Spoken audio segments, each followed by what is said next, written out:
Gastric ಕಾಯಿಲೆಯು ಇದೊಂದು ಕಾಯಿಲೆಯಲ್ಲದಿದ್ದರೂ ಇದು ಎಲ್ಲಾ ಕಾಯಿಲೆಗಳಿಗೆ ಅಡಿಪಾಯವಾಗಿದೆ.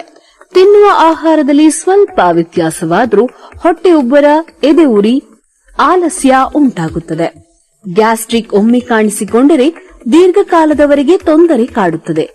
ಬೇಗ ಗ್ಯಾಸ್ಟ್ರಿಕ್ ಸಮಸ್ಯೆಯನ್ನು ಗುಣಪಡಿಸಿಕೊಳ್ಳದಿದ್ದರೆ ಕರಳು ಹುಣ್ಣು ಕಾಣಿಸಿಕೊಂಡು ಶಸ್ತ್ರಚಿಕಿತ್ಸೆ ಮಾಡಿಸಿಕೊಳ್ಳಬೇಕಾಗುತ್ತದೆ. ಸರಿಯಾದ ಸಮಯಕ್ಕೆ ಅಂದರೆ ಹಸಿವಾದ ಕೂಡಲೇ ಆಹಾರವನ್ನ ಸೇವಿಸಬೇಕು. ತಡ ಮಾಡುವುದರಿಂದ ಕರುಳಿನಲ್ಲಿ ಆಸಿಡ್ ಉತ್ಪತ್ತಿಯಾಗಿ ಆಹಾರಕ್ಕಾಗಿ ಕಾಯ್ತಾ ಇರುತ್ತದೆ.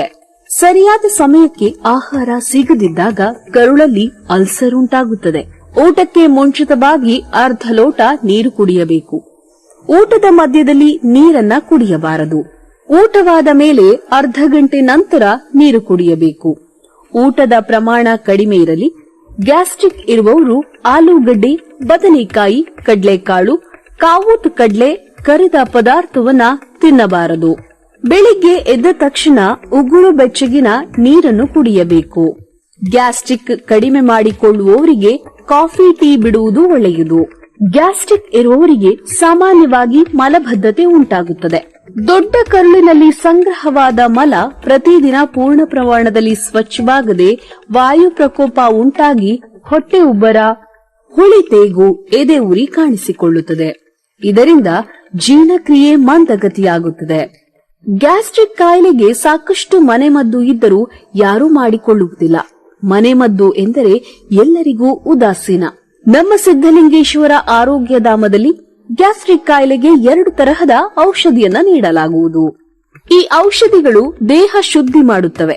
ಪ್ರತಿದಿನ ನಾವು ಸೇವಿಸುವ ಆಹಾರ ಸಂಪೂರ್ಣ ಜೀರ್ಣವಾಗಿ ಅಜೀರ್ಣವನ್ನು ತಡೆಯುತ್ತದೆ.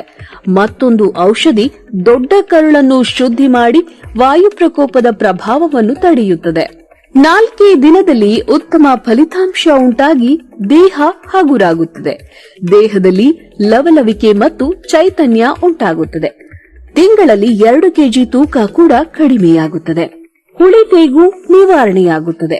ಪ್ರತಿದಿನ 2 ಬಾರಿ ಮಲ ವಿಸರ್ಜನೆಯಾಗಿ ದೇಹ ಸಂಪೂರ್ಣವಾಗಿ ಶುದ್ಧಿಯಾಗುತ್ತದೆ. ಇದರಿಂದ ಮಂಡಿ ನೋವು, ಬೆನ್ನು ನೋವು, ಸೊಂಟ ನೋವು ಎಲ್ಲವೂ ನಿವಾರಣೆಯಾಗುತ್ತದೆ.